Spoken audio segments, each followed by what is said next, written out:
This is Myth 5, and this is a presentation of a new pair of books. And for those who are new, we always pair up our reading material. This is to get away from the idea that there is a text, which has, by the early 21st century, many problems attendant to that. We still use books because books are the way in which the mind and the culture, the civilization, have been woven and structured. And we can't do anything to transform ourselves or our lives unless we know how to use books as tools. It may be that in a generation or so that'll be mitigated somewhat, but before 2030, we're going to have to still use books as transform tools. So we're using pairs of books, and we change these pairs of books every month, every lunar cycle. So every 4 weeks, we get a new set of books, and the new set of books that we're going to go for this next month, Sir Gawain and the Green Knight, which is from the 14th century. It is a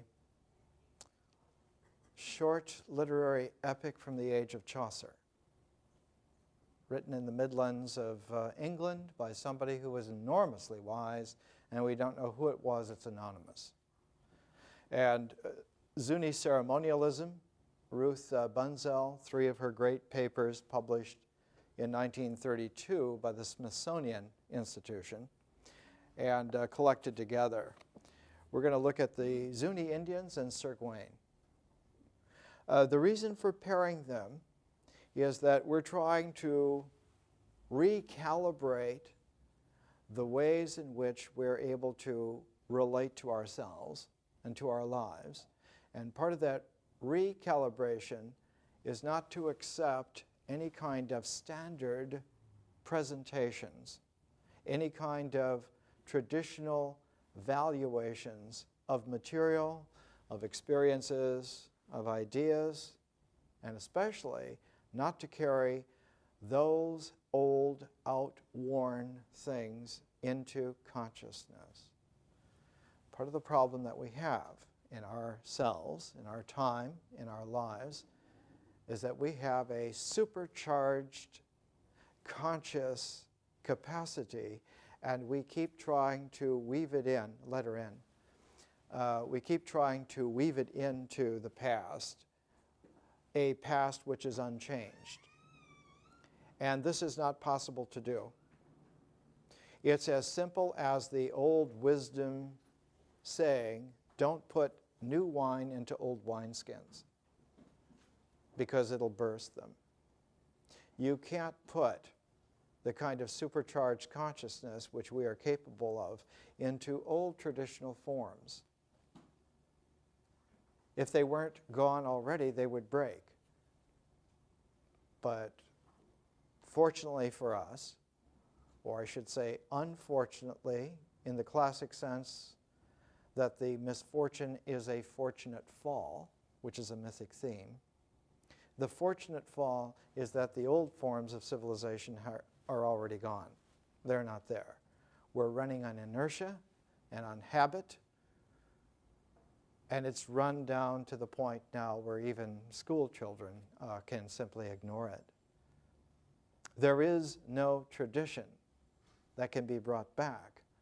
There's no way to go back to a past that was secure. And so we're looking for something which is completely new, including a new past. And the new past is always synergized with the future.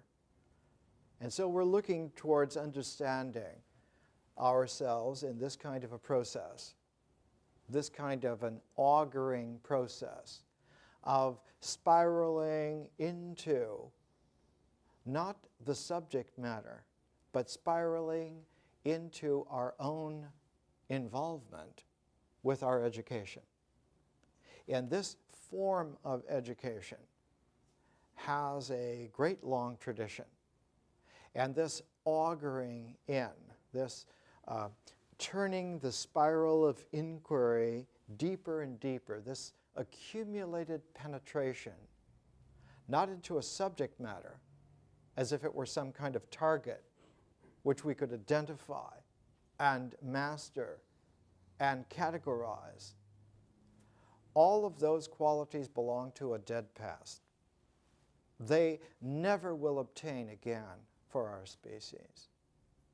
We are dealing instead of with solid things which you can pound and count on representationally to hold in an identity form. We're now dealing largely with a state of materia called plasmas. And the plasma state holds largely by magnetic structure and has a cyclic process by electromagnetic energy calibrations. And so we're living in a new situation, a completely new era on this particular planet for our species. We're living outside of the comfortable building blocks of a sandbox past. And we're facing an unlimited possibility of adventures, of life, and of person. And this education is a chance to adjust yourself, to recalibrate yourself, either individually or in companionship, community with others who are here. And you'll find maybe 50 or 60 people over some course of coming for a few months. The advantage of this kind of transition is that this education provides the phases of development by which you can make yourself available for a whole variety of transforms. Instead of having one master symbol or one master idea, some great, overwhelming doctrine, some single authoritarian book as a transform, here almost anything can be a transform. And so we will find that differential consciousness, as part of our theme, weaves itself into the natural integrals, the way in which nature works, the way in which ritual objectifies, the way in which myth languages feeling. And perhaps most importantly for us, when we get to it within 2 more months, get to symbols, the way in which minds think. But it's also a relief to come to realize that the symbolic capacity of the mind is but one phase out of 8. It isn't the be-all and catch-all. And it certainly isn't the ur-context by which everything else can be calibrated. This is a sign of egotistical arrogance and of a very great flaw, which our minds and our civilizations have carried now for quite some time. And there have been countermanding wisdom traditions always to warn us against this, of taking the power of our minds as the arbiter of everything real. But in degenerate times like our own, and we lived through the 20th century, which was about as barbaric as any times have ever been, all of those wisdom traditions were disregarded, and disregarded in the most cavalier way. They were assumed that they could be taught on weekends by just about anybody who was interested in them. It's rare to find anyone in any lifetime who can teach wisdom. That's why traditional wisdom teachers like the Buddha or like Lao Tzu or Pythagoras are so rare, and why their methods are remembered for thousands of years. It's not easy to find that kind of a quality, that kind of a level. And it doesn't exist on weekends and in comfortable retreats. Its maturation only happens when the entire life cycle is brought into a dedicated contact and you slowly mature. Education is a function of maturation and not of having the brilliant insight plopped in at the right time for a reasonable fee. So we'll come back here now to myth 5. We've gone through 12 weeks of looking at nature, and we found essentially that nature is a mysterious process. Mysterious in that there's no way to plumb its depths, that the more one would look into the actuality of nature's process, the deeper it would become. It's a profundity that grows indefinitely as you grow in your capacity not to understand it, but to appreciate it. So that nature was a mystery to be appreciated, and that the deepest form of ancient appreciation was to participate in it. So that the quality of ancient men and women, tens, maybe hundreds of thousands of years ago already, we found was to find a way to have your life processes participate in the mysterious functions of nature. And that one of the qualities that nature specializes in is not giving birth so much, but in promoting and disclosing and loving emergence. That emergence is different from birth. Emergence is so that out of a zeroness comes the oneness of existence. That existentials occur emergently whole. Whereas a birthing process is different, and birth belongs to existence, it belongs to ritual. It belongs to the actions of a universe that is already there. And birth is a part of a cycle, an integral cycle, a ritual cycle, which has its periodicity, largely in terms of, on the cultural level, of seasons, so that there's such a thing as a ritual year, an annual year. Refinable so that there's such a thing as a ritual month, a lunar cycle, as compared to and distinct from, but related to and corollary to, a sun cycle, which would be a year. And our distant ancestors mastered many thousands of years ago the understanding passed on through scores of generations, that there are cycles of the sun and cycles of the moon that do not reoccur in one cycle of either, but reoccur in disparate multiples of durations sometimes. Like for a lunar cycle, you might have to go for 56 years before you notice that a whole cycle of lunar cycles comes back to some master cycle.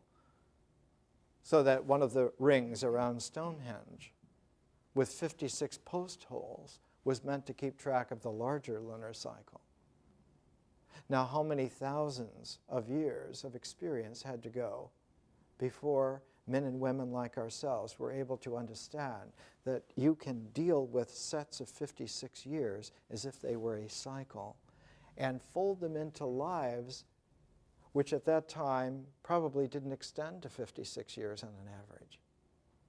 So this is wisdom. Wisdom is not a response to something which is attacking you or inviting you today. It's not that simple. It never has been.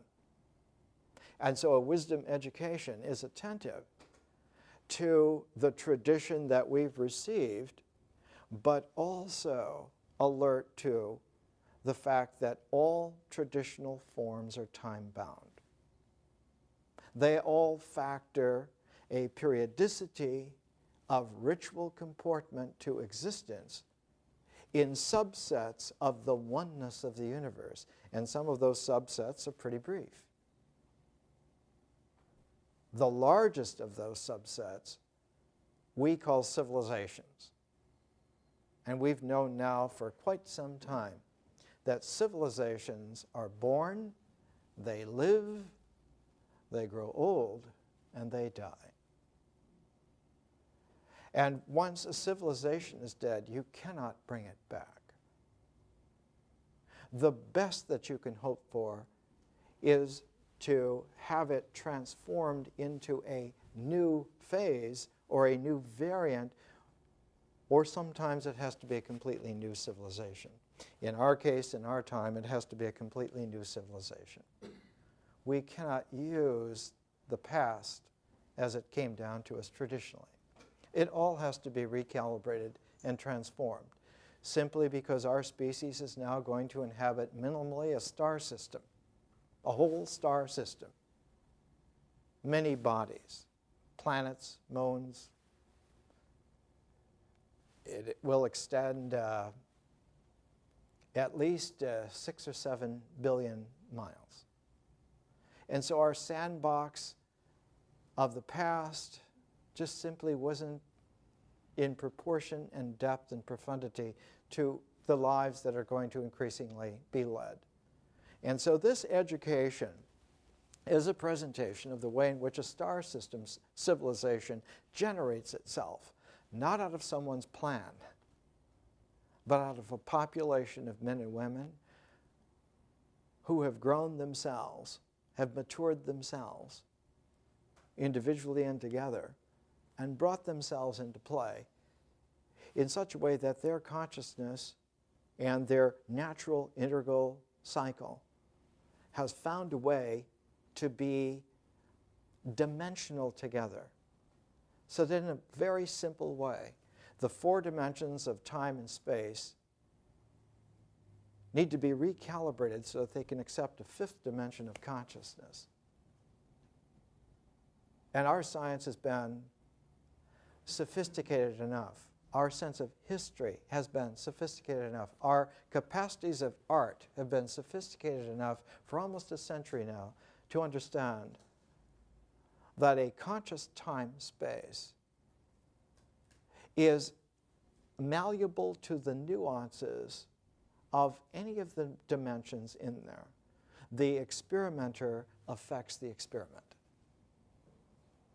And this produced some 75 years ago an uncertainty principle, which now is being transformed because uncertainty is a way of stylizing the situation in terms of a traditional conundrum based upon an identity idea which is no longer valid, was culturally styled in the first place. There's not an uncertainty principle. There's a wisdom principle which transforms. But the principle doesn't have one variant, one way. It has what Brahms called in his musical composition, developing variation. What John Dewey called in his Logic as a Theory of Inquiry, that there is a way to improve so that every improvement opens up possibilities of further improvement. In other words, we are a species that is now ready to be able to indefinitely refine our ability to stay refinable. And in this way, a great deal of humanity will be engendered and released and disclosed and discoverable. That not only is there a great variety of human beings, but that the variety probably is coextensive with the number of human beings that there are. That the possibilities of individual development, personal capacity, are as wide in variation as the entire population of the species. Everyone counts. A simple way of looking at this, some 30 years ago, a philosophy professor was writing a book called An Existentialist Aesthetics, taking a look at Maurice Merleau-Ponty and Jean-Paul Sartre and comparing it to aesthetics of the past. And the man said, there used to be a categorical imperative based upon Kant that before you do anything, you have to ask yourself, what if everyone did this? And on that basis, there was a lot of repression, there was a lot of weeding out, some of it good, a lot of it questionable, some of it downright tragic. Whereas the existential imperative is to ask a different question. Not whether what would happen if everyone did it, but what would happen if no one did it? And frequently, the answer to that existential imperative is that the universe would be minus a value. Add your value to the nourishing mix of the whole. And in no way does this jeopardize the capacity for a universe to be multidimensional. Now, the only way that a universe can be multidimensional like that is to have the visionary capacity of consciousness in a complementation to the integral cycle of nature in the first place. Otherwise, those new values tend to fracture the bricks of the old walls. And it's been a long time since human beings like ourselves have had to live within walled precincts that could not be, dared not be breached. Perhaps the greatest walls ever built around a human city were the walls around Byzantium, around Constantinople. And though it took almost a full generation, culminated by the troops of Mehmed the Conqueror, the walls of Byzantium were breached and the siege was over. And not only did the city fall, but the entire civilization fell forever. That old style of learning is even more antiquated.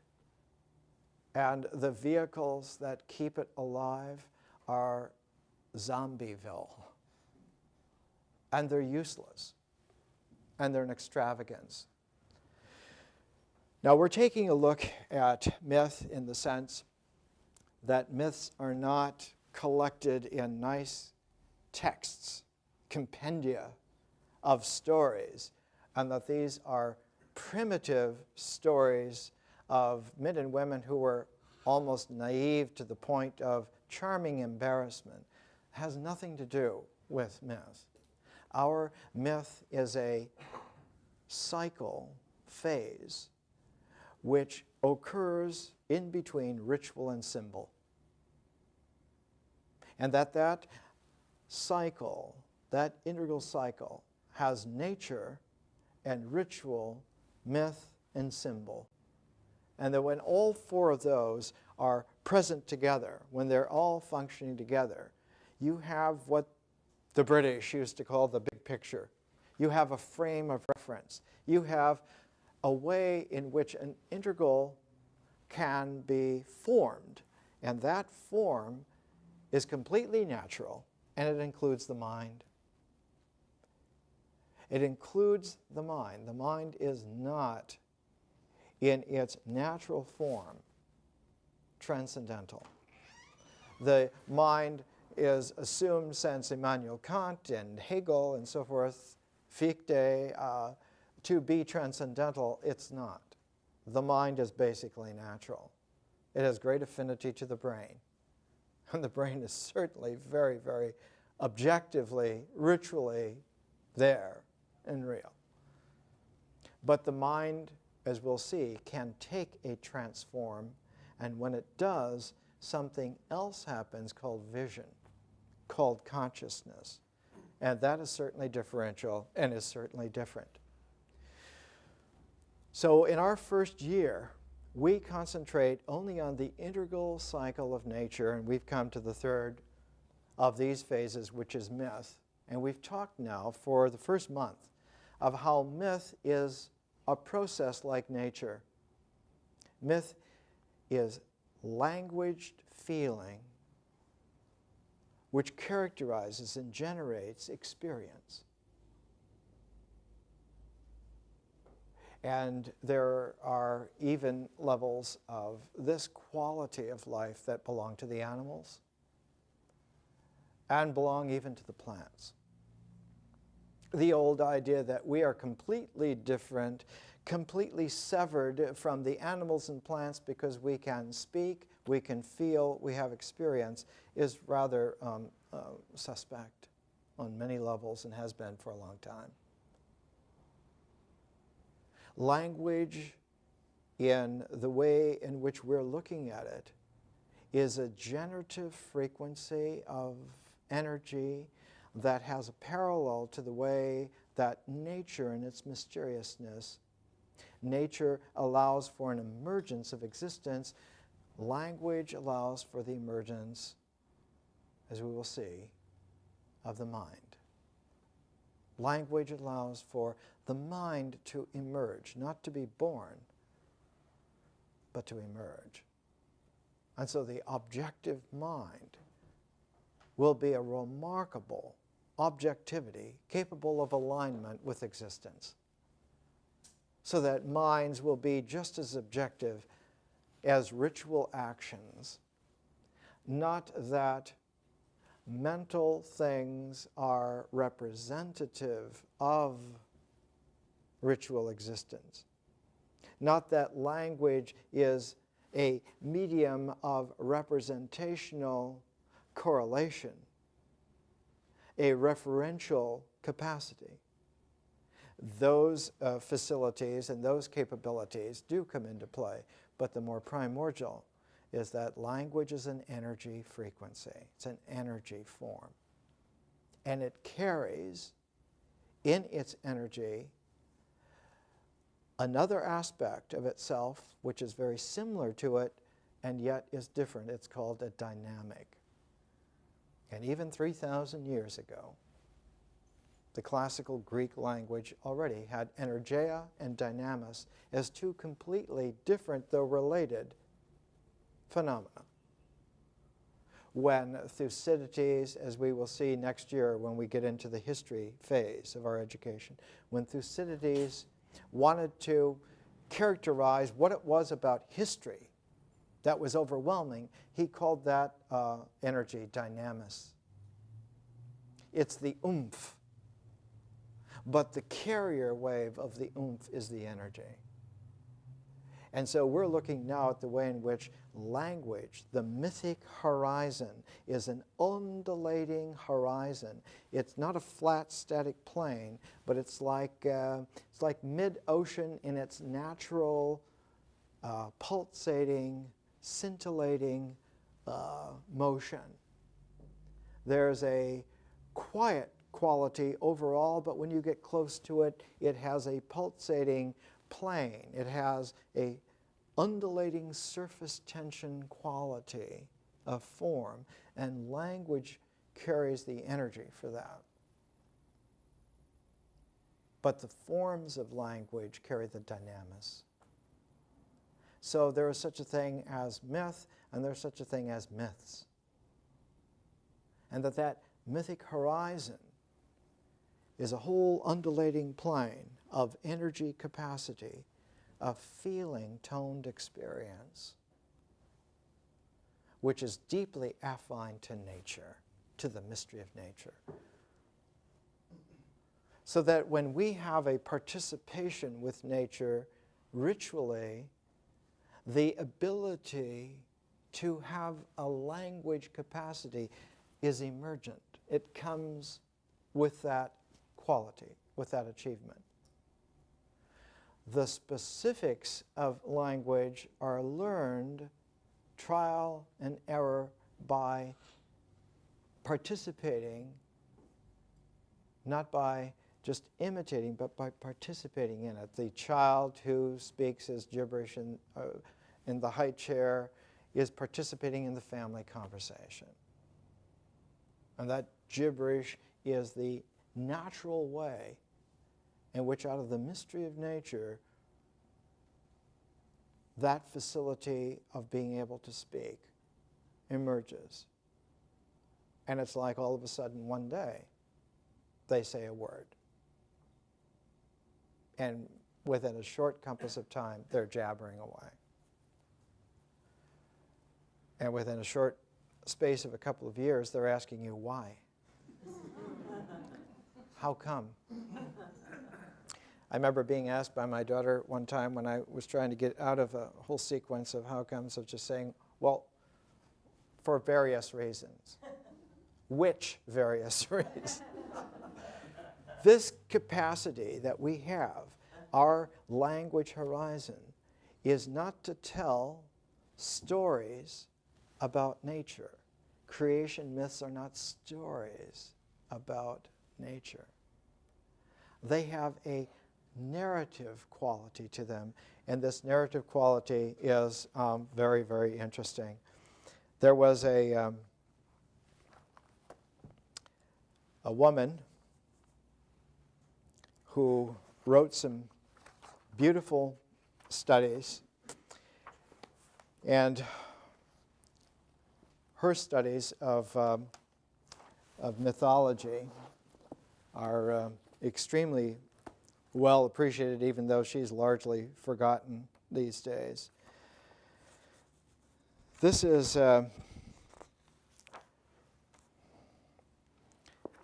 from one of the volumes that the United States government published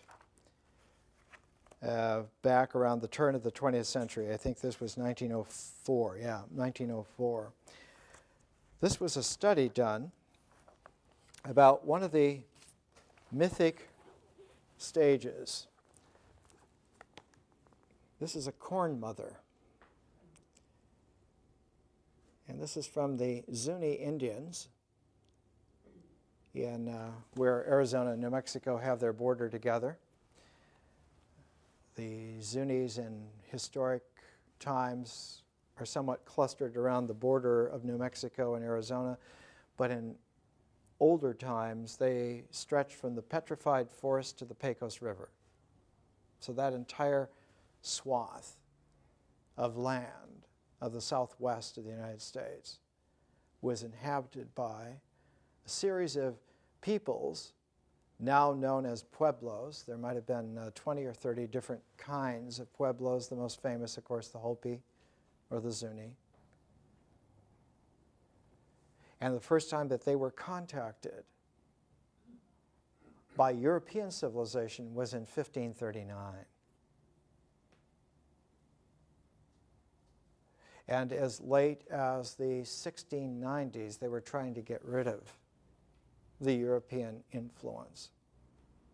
And finally, in the 1690s, a man named Vargas simply punished everyone 10 times over for any infraction, and a conquistadorian Catholicism was imposed upon the culture. I remember one time I was going into Alberta, Canada, about 1970, and I gave a ride to a young Blackfoot man, and he was telling me of how difficult it was for the Blackfoot Indians of his generation, he was maybe in his 30s, how difficult it was for men of his generation to talk to women, that the tribal men and women were raised separately and not allowed to speak their own language in Catholic schools. And they didn't know how to talk to each other. So that when they got together, they had to have alcohol or something as a medium, and then there was just a seizing of each other, and that was the extent of the sensitivity of the interplay. This quality of taking a civilized form and putting it over a natural, ritual, mythic, symbolic process is always destructive. And because the symbolic form of a civilization has a conscious transform, it always wins out. It's only when those persons are able to develop a counter-transform in themselves that they have any chance at all not to become zombieized or to commit suicide or sociocide. The quality here of the Corn Mother is part of the way in which the ancient peoples who were nomadic received the gift of agriculture, of planting corn, and began to be not just in nomadic journeys, but to concentrate in certain locales and have permanent settlements. And the permanent settlements originally are evidenced by the digging of wells and the digging of food storage pits. And in order to keep the food storage pits formed, lining them with stone, and finally learning to take those underground stone structures and turn them upside down so that you had granaries built. And pretty soon you were able to have linked rooms as large dwellings and large kivas, and you had the classic Pueblo civilization, the cities, the city dwellers. All of this happened between about 500 and 1500 AD, in that 1,000-year period. How long those peoples were nomadic before is indeterminable, but in sites like Folsom Cave or Gypsum Cave, southeast Nevada, there are arrowheads that show an ancientness which may go back to 20,000 years. There are bones of extinct species of buffalo that hadn't been around for more than 1,000 years. There were extinct species of animals very much like camels, which haven't been in the Southwest for 10,000 years. These ancient nomadic ways still carried over when the agricultural quality came in, a new cultural phase, so that one of the synthesizing, integrating threads of the mythologies was the way in which a life pattern integrated itself along a road, so that one's road, one's way in life. Going back to the participation in nature with a nomadic way of following with the animals, of garnering the plants in their seasonal time, undergoing a change. Not a sea change initially, but eventually a real sea change, of managing the animals and managing the plants and saving them and rooting the civilization so that the mythology has both a hunter nomadic quality and also a settled agricultural quality, but knit together in such a way that their synthesis is along a narrative line which follows the road of life, and that the cycles of, like wheels upon which that road of life flows, those cycles belong to the seasons, they belong to the years, they belong to the way in which ritual comportment participates with nature, with the animals, with the plants, with the climate, synthesized with the landscape, so that one's road of life is an integral dynamic in a field which is further synthesized and characterized almost like a matrix by the landscape. So that the earlier nomadic qualities were to use caves for dwelling, but later on to use underground pits and caverns for food storage, and yet, oddly enough, the food storage was accompanied by the sepulchering of the dead, held over from the ancient times. You would never in any culture that had the level of need for purification that the Zuni Indians would have, you would never have the burial of dead with food storage.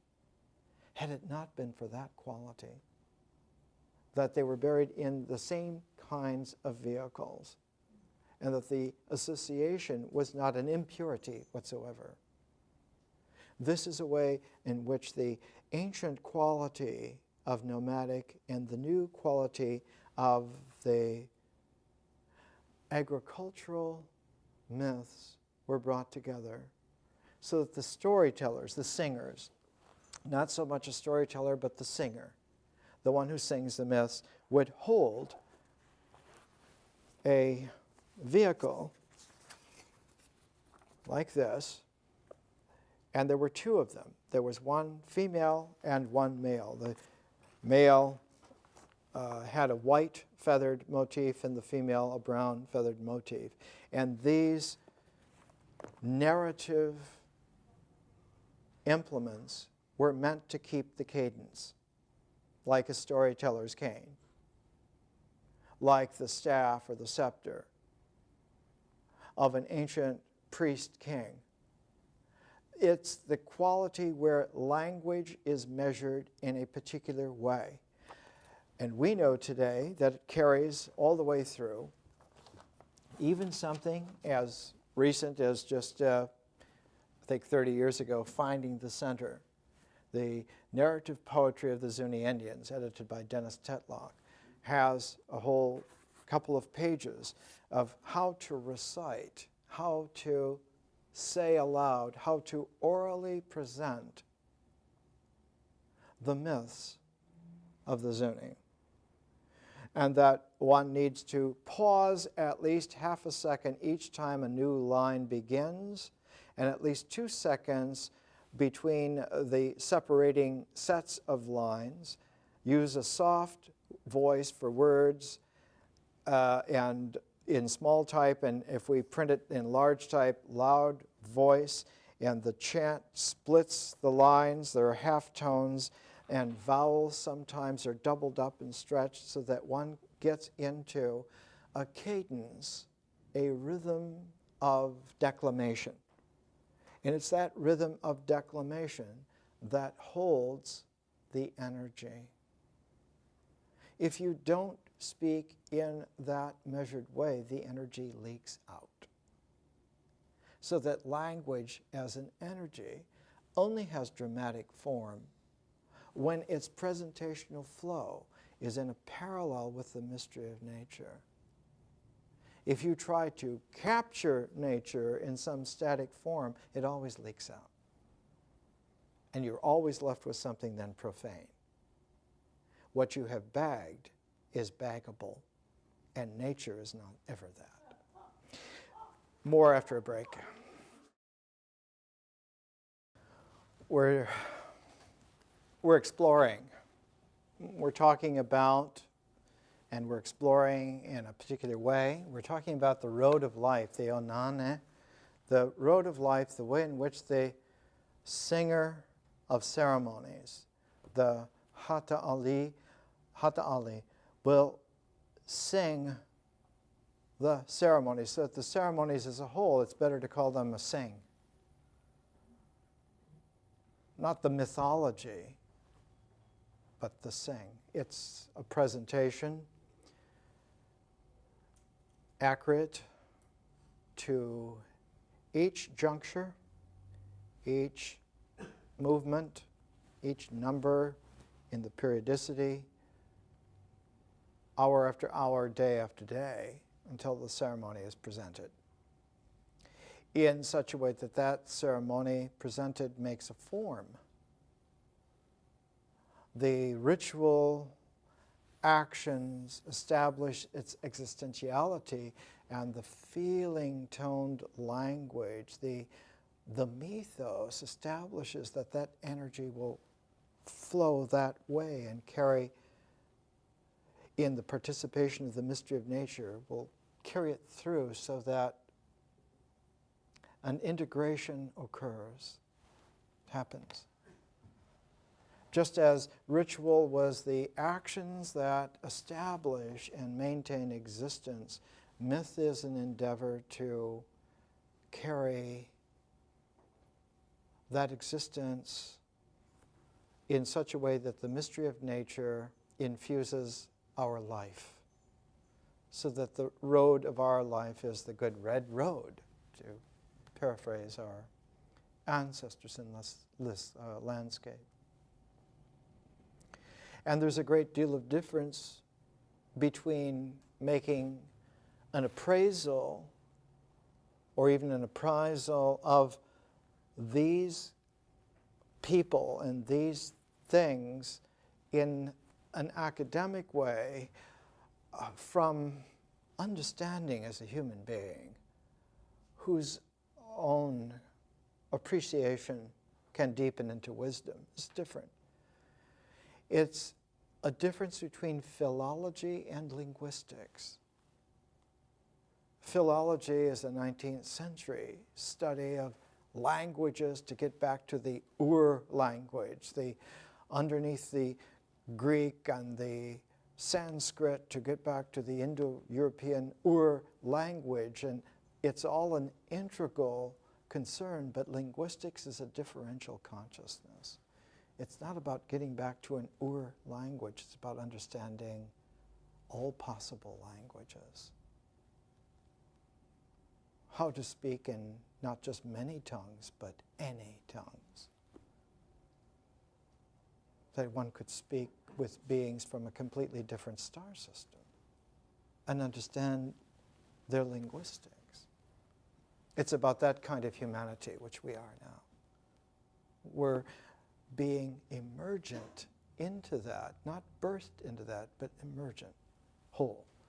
And it takes time to get used to it.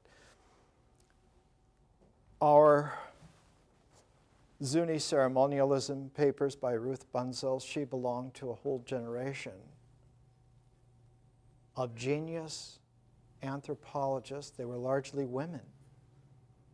Ruth Bunzel co-edited with Margaret Mead this commemorative volume, The Golden Age of American Anthropology, selected and edited with introduction and notes, Margaret Mead and Ruth Bunzel. And just because Ruth Bunzel is forgotten by most people doesn't mean she isn't major. She belonged to a population of maybe 24 women, many of them studied with Franz Boas, who went out and became a part of the people. About the only masculine anthropologist who went into the depth that these women went into was Bronislaw Malinowski, who, when he was investigating in the Solomons, north of New Guinea, the World War broke out and he couldn't leave and he had to live with the people for 3 or 4 years. And he came to understand that he hadn't understood before. He had learned about, but he hadn't understood. And so the mythic horizon is only appreciable from a depth of understanding, a profoundness of participation in the nature of the reality. Here, one of the women who is completely forgotten, I was showing you the Corn Mother from one of her great manuscripts, has the name Alice C. Fletcher. Has anyone ever heard of Alice C. Fletcher? And yet, her study of the Pawnee Indian Hako ceremony was epical. And as someone at the Smithsonian Institution 100 years ago, writing about her, saying, during earlier days, the rituals were so far esoteric as to generally escape the notion and the notice of ethnologists. They didn't even see that they were forms, that they were things. But during recent years, a few students, noticeably Miss Fletcher, have been permitted to witness the sacred ceremonies through invitation because she was had become a part of the population. And even to examine and obtain interpretations of the magic bundles which serve as the tangible basis of the rituals. In Algonquin, the term for that is a natos. The ritual bundle, where the keys of tuning the energy so that the process in all of its phases will flow as one. And it's not just that these are stupid, primitive items out of superstition at all. It's like a musician who needs to score. He needs to know in what key is he scoring. And he needs to know his time signature. And then, if there is a melodic line, he can work that in such a way and compose with it. The medicine bundles, the natos, like that. These sacred ceremonies. All of these rituals are impressive. Some, like the hako, are of remarkable richness, not only in gesture, to go with the cadence of the language. In gesture and measured movement, but in the poetic imagery expressed in word, music, and pantomime. There was a great deal made at one time of how could you index gesture and motion. How could you come up with a way to talk about that?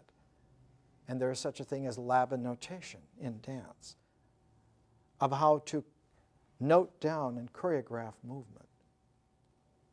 And Viola Spolin, who developed the whole idea that there are choreographical scenes, episodes of action and activity that are universal in drama. And she found 214 of them. I remember talking to her one time and saying, do you know that's almost the number of primordial radicals in the Chinese language? That aside from all of the characters that one could learn in Chinese, there are about 214 radicals that are like the medicine bundles of the way in which that language works. And if you don't know those, you can't write and speak Chinese, even though you might have the vocabulary. It doesn't come together. It doesn't gel as a language. And so myth is about how language not only gels, has its integral, but has its integral in a plasma energy so it flows, so that life is secure in that.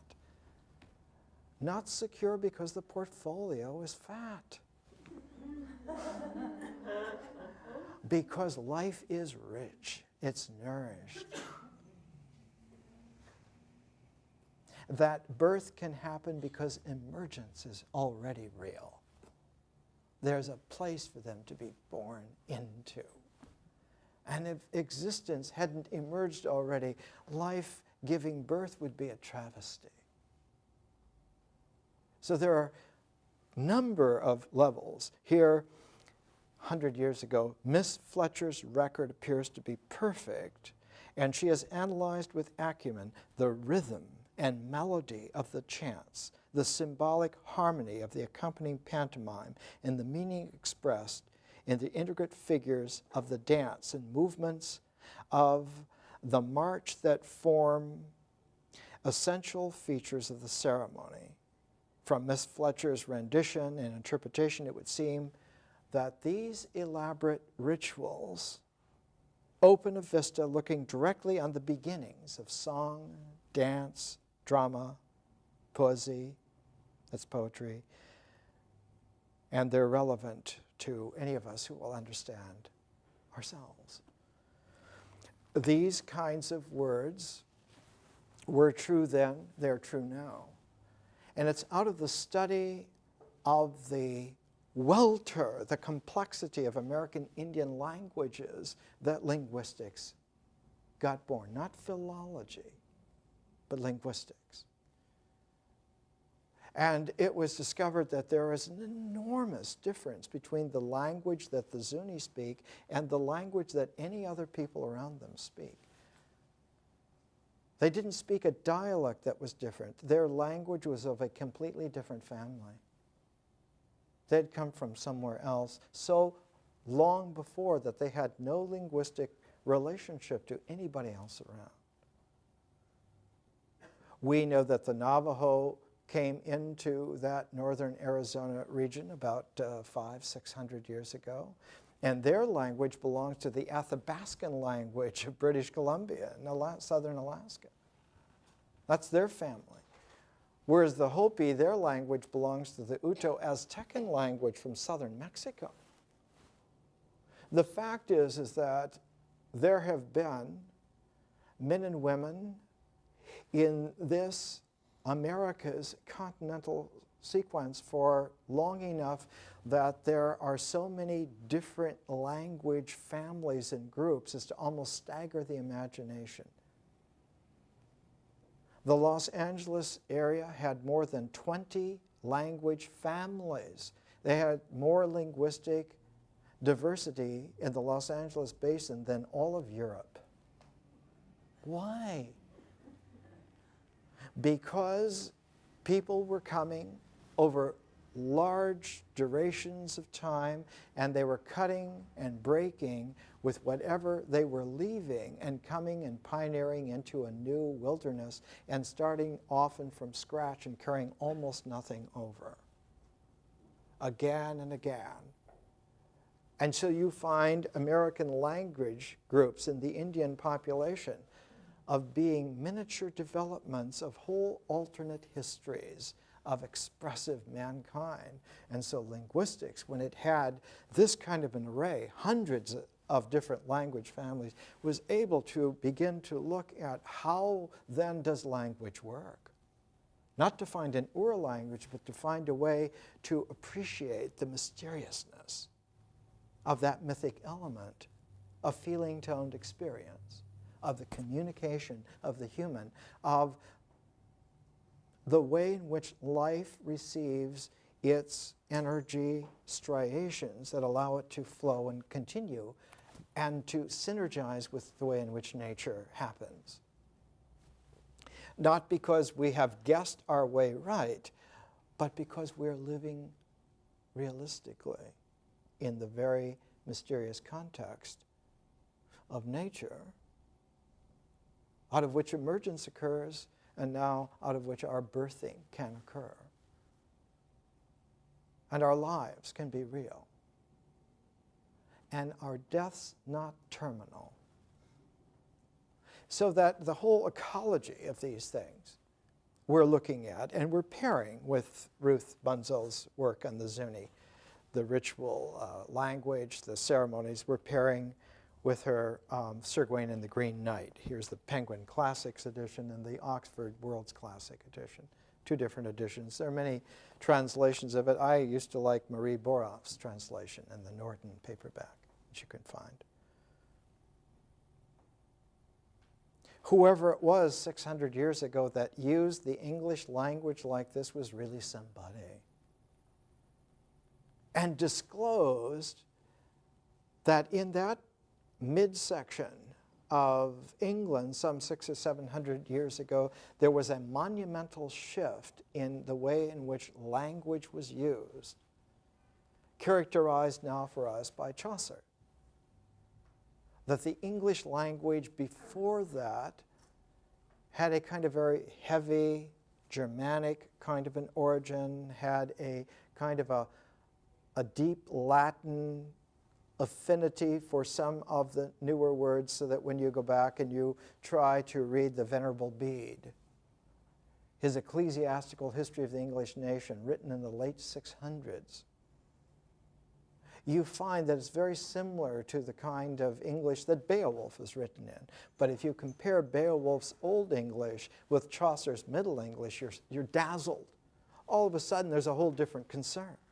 It's not a concern to characterize the ritual comportment of the action as the foundation, but to allow for the characterization of an enrichment of life through symbolic challenge. And Chaucer's Middle English, he once characterized it himself. He said, "My stories are about a fair field full of folk. It's about the variety of human character." And you can read Beowulf 1,000 times. It's not concerned with the variety of human character. It's concerned with the king slaying the monster Grendel, and then discovering 50 years later that he has to slay something even worse, and that's the monster's mother. That Grendel's mother comes back to haunt him, comes back to kill him. And that Beowulf, English national hero as he is, will die in that. But by the time of Middle English, there is a transformed understanding that there is a realm of mysteriousness in nature, that if our mythic language happens in just the right balanced way, that the mystery of nature is balanced by the mystic capacities of visionary consciousness. That the mystery of nature and the magic of a supernatural realm come to focus in the flow of that mythic language. And so Sir Gawain and the Green Knight is written in one of the most demanding cadences of a storyteller ever invented. Every single line of Sir Gawain and the Green Knight has triple alliteration. 3 words in every line have the same alliterative beginning, so that one is disciplined to speak in a way in which you have cascades of triads all the time. It's even more difficult than the terza rima of Dante. And though it's short, it is colossal in its effect, because you get this accumulation of resonance that the language, the Middle English language here, carries a sense where this myth of Sir Gawain and the Green Knight brings the mystery of nature and the magic of the supernatural into such a synergy that they play as the dynamic that's carried by the energy of this, so that there is a double mystery disclosed in Sir Gawain and the Green Knight. And the setting for it takes the much vaunted Knights of King Arthur. The King Arthur as the foundation even before Beowulf. Arthur's round table, his knights, his Camelot, his archetype. That archetype which John Dee sold to Queen Elizabeth as being the great foundation for an English hegemony in the world, and founded the British Empire on it. But here in Chaucer's time, somebody in the Midlands of England began this in the same way in which Homer's epics ended. After the battle and the attack were over at Troy, the town beaten down to smoking brands and ashes, that man enmeshed in the nets of treachery, the truest of men, was tried for treason. I mean Aeneas, the high-born, who. So it begins as a continuation of the epics which established civilization in the Greco-Roman antiquity at the foundations of Europe. So who's writing this is saying, this is a new epic to found a new civilization. Like Greece was founded on Homer and Rome was founded on Virgil, here's a new epic to found a new civilization. In fact, it did. It founded a civilization of a personally expressive English language, because after Chaucer, you get the development of English as a personal language. And after only 200 years of acquaintance with this kind of personally expressive Middle English language, you find someone who can raise the personal expression to a cosmic spectrum, 200 years after Chaucer comes Shakespeare. And he takes that revolutionary transform of English and splays it out into a differential consciousness that is truly cosmic. Shakespeare's not writing on the basis of a ritual universe. He is writing on the basis of an infinitely differential conscious cosmos in which we are staggered by the possibilities of our own freedom and fearful, deepest of all, of not of Grendel or even of his mother, but of ourselves. And so this is a monumental difference. And Sir Gawain and the Green Knight is the epic that begins that. Not the Canterbury Tales, but Sir Gawain and the Green Knight. And it's as if at the same time in the same place, because the language had come to a threshold where it would receive this visionary transform, and that the new language was characterized by a sudden, brilliant splendor of openness that only a couple of times in civilizations on this planet have we ever seen the like. A contemporaneous writer with the anonymous author of Sir Gawain and the Green Knight is the anonymous author of The Cloud of Unknowing, a little religious tract written in the same place at the same time. It's a Middle English Upanishad. And The Cloud of Unknowing stretches out to show not only do we have to get such a deep wisdom that we don't know what is behind us anymore, it's covered by a cloud of unknowing, but that we also have the courage of spirit and the purity of heart to continue even though the cloud of unknowing extends before us into the future. So that unable to see the past or the future, we can, with the spiritual courage of the pristine present, continue in our lives, confident that these lives are in the mystery of nature, and therefore they must also in some way yet to be found be in the mystery of the magic of consciousness and the future. And so human beings, for a brief shining moment, found themselves totally, absolutely free in their language, their ability to communicate with each other. It's like the Chinese language at the beginning of the Zhou dynasty, 1200 BC. The Chinese language at that time flamed into the ability to have lyric poetry for the first time in their history.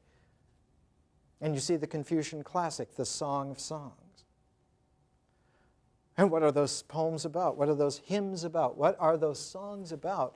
But the gorgeous splendor of the new people who have this courage and confidence. They don't have to hide behind the Shang bronzes of armor. They emerge with the mobility of people who are able to recalibrate the world for themselves. And the old divinatory process of the tortoise shell gave way to the new transform of using the agricultural stocks, and you got a new I Ching. Instead of an I Ching that was a divination of events of which you report to the head of the dynasty of the time, this was a way that anyone could do not just a divination for themselves. You didn't have to report it to anyone. But you could find a way to understand that this was not about divination of how to do the right thing. This was how to understand the possibilities of mobility in your own life.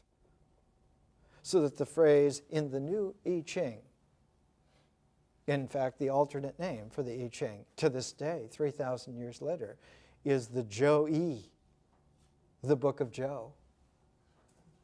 We don't even have the pre-Zhou dynasty I Ching because it was never written as a book.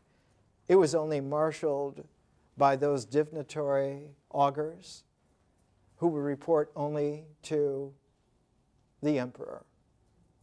Whereas the I Ching that we have today is a book of wisdom that one can learn, a matrix of transform that one can master, a tool of differentiation that one can bring into play for both consciousness and the mystery of nature together. And so the language of the Zhou-yi, the I Ching, transforms from a ritual base to a symbol transform. Sir Gawain and the Green Knight belongs to this era where the English language changed and revealed the possibilities of being human on a scale that was unimaginable before then. And it took as its theme the pride of that ancient foundation of that old culture and showed its vulnerability. The Knights of the Round Table, Arthur's court, gathered together. The epic is placed so that it begins on Christmas Eve, the holiest time of their ritual year, and ends a year later, in just a couple of days. It ends on New Year's Day. And in between, you have the nail-biting tension, because the whole Arthurian mythos of invincible traditional courage has been fractured permanently. And in Sir Gawain and the Green Knight, all of the knights are gathered with King Arthur and Guinevere and the entire court, and the entire kingdom is at peace because it's contained in this form. And that form is fractured in one brief episode. They thought they had prepared even to the nth degree, because they left one seat at the round table open, unmanned by someone, called the Siege Perilous. It was a perilous seat. You didn't want to sit there. The only person who would sit there would be someone of ultimate purity who would be able to find the Grail, to complete the Grail quest. Until that perfect night came, that chair was unoccupied. And so they thought that they had covered every aspect, even this mystical humility, and yet they were not prepared for the challenge that came to them in the figure, the mythic figure of the Green Knight. And the Green Knight strides in, brilliant green livery, and he challenges anyone at Arthur's court to a beheading contest. And he says, I will let any of your knights behead me if you will send that knight on a quest to my castle in a year and a day and let me behead him. Of course, everyone clamors to be the one to take his head off. This is an easy way to win.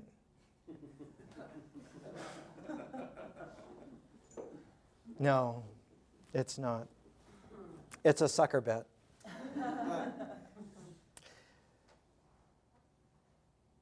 They didn't recognize it was Willie Moscone in armor.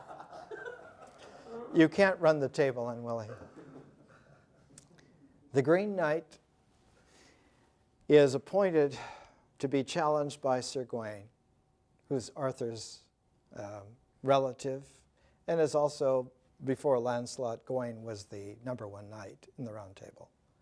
Gawain is the ancient version of the gritty hero. Not Lancelot. He's a winner of tournaments, but Gawain is the toughie that you want on the battlefield. He's like an Arjuna.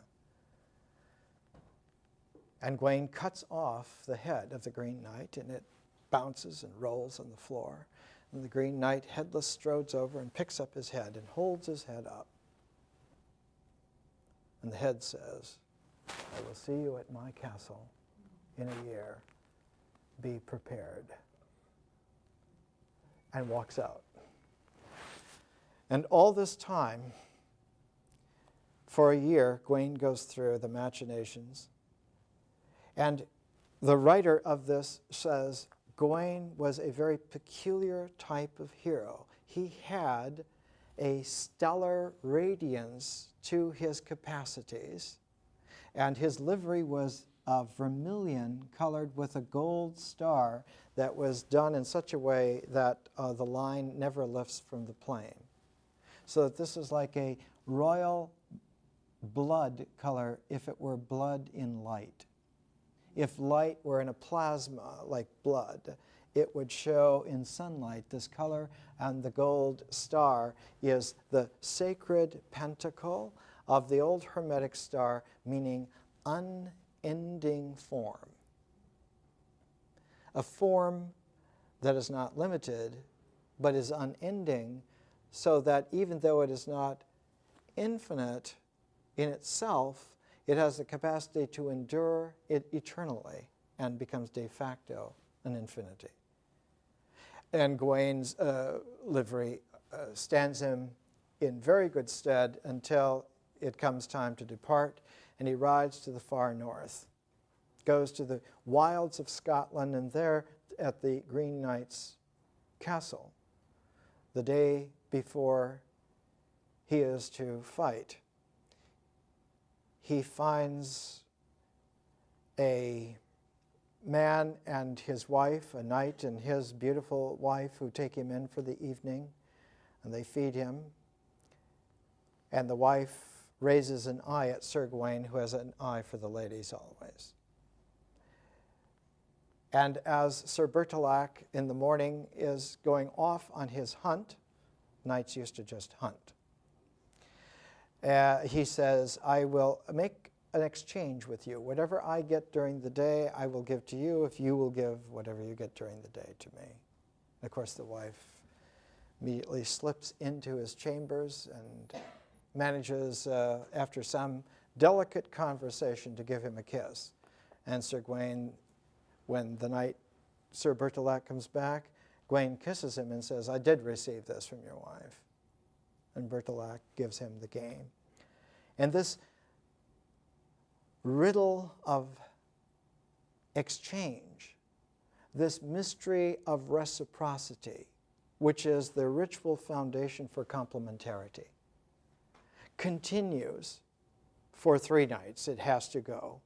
It has to go into this kind of a triad, and finally, at the end,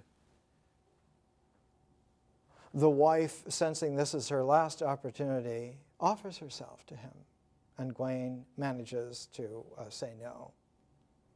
And she gives him her garter to taunt him just a little further, but also to reward him. And Gawain wears her green garter on his armor, and when he rides out the next day, he finds the Green Knight. And the Green Knight takes this huge curved blade, and he says, you're the noblest knight of King Arthur's realm. You're the most complete and perfect knight of the courtesy of this entire civilization. Well, it's time for you to go on one knee and bow your neck.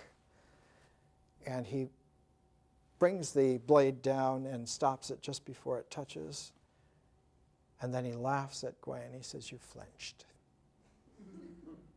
And Gawain waits. And a second time, he brings the blade down and just barely creases his neck. So it begins to, in a wound like that, blood will ooze out. And what you feel is you feel the welling of the blood, and it becomes heavy, almost like a deep viscous sweat on the back of his neck, which is where fear registers. And then he says, I need to try one more time. And the next time that he brings the blade down, it just barely misses him, and Gawain immediately leaps up with his sword. And then the Green Knight says, you wouldn't have been nicked if you hadn't accepted that garter. You had been perfect up to that point, and your life would have been spared completely without a blemish. But because of taking the garter, you will wear that scar, that blemish. And that garter became the Order of the Garter, the most sacred institution in English history, of which the history was written by Elias Ashmole at the time of Samuel Pepys in the late 1600s in England. It's the way in which knighthood is not a spiritual perfection of differential consciousness, but is the highest level to which worldly men can achieve. And that is a level not of perfection, but of remaining open to further education, to further improvement. And so Sir Gawain and the Green Knight, this Middle English epic, this quality of a transform powered by a new language, by the Chaucerian Middle English, by the new way to express one's richness of experience, is coupled with the Zuni ceremonies that Ruth Bunzel found, that the Zuni language was so ancient and so distinct that the Zuni mythology became an index to the completeness of a world, even though the population of people was never more than a couple of thousand. There are more Zuni alive today in 2000 than there have ever been, and there are about 7,000 or 8,000 Zuni. So that all of this richness came out of a population about the size of a city block in a city like Los Angeles. It is staggering to think of the richness and excellence of a small group of men and women. As a comparative index before we break for today, the Blackfoot Nation in Alberta and Montana controlled an area the size of France, and they never had more than 2,200 men who could ride at any one time. So when we're talking about American Indian tribes, we're not talking about primitive people, very sophisticated human beings. What's of interest to us from them here is the same as the Middle English of Sir Gawain and the Green Knight. Their mythos, their mythic language, their mythic horizon is complete enough and different enough from everyone else to disclose to us something that we need to know, because we are trying to find a new mythic horizon for ourselves. Not to stop there, but that stage is necessary. And it's not a quality of finding new myths. That's not it at all. But the quality of finding a way so that our language, feeling-toned experience, our living language, is participatory in the mysteries of nature, enough so that we can truly live, but also evoke that language of the conscious future to come into play. When you have both those together, you get a resonance of wholeness. It's a mystery that 2,000 years ago entered into the final stage of the Greek language. Greek in the late 1st century AD became the Greek of the Hermetic treatises, became the Greek of the Gospel of St. John, became the Greek of the Book of Revelation, became the Greek that Plotinus used. And that Greek language then recognized that past and future were resonantly symmetrical, along a line of development that somehow is what history really is, and that events in the present have reverberations in the past as well as in the future. And that one of the qualities of prophecy was to show what the future resonance will be, because it will be in some way symmetrical to a past arc of resonance. And that one of the mysteries of cosmic history is that our road of life moves through a form of resonance, a target of harmonic, of which we experience the first arcs maybe hundreds of years before the complementary arcs occur. Deep wisdom. More next week.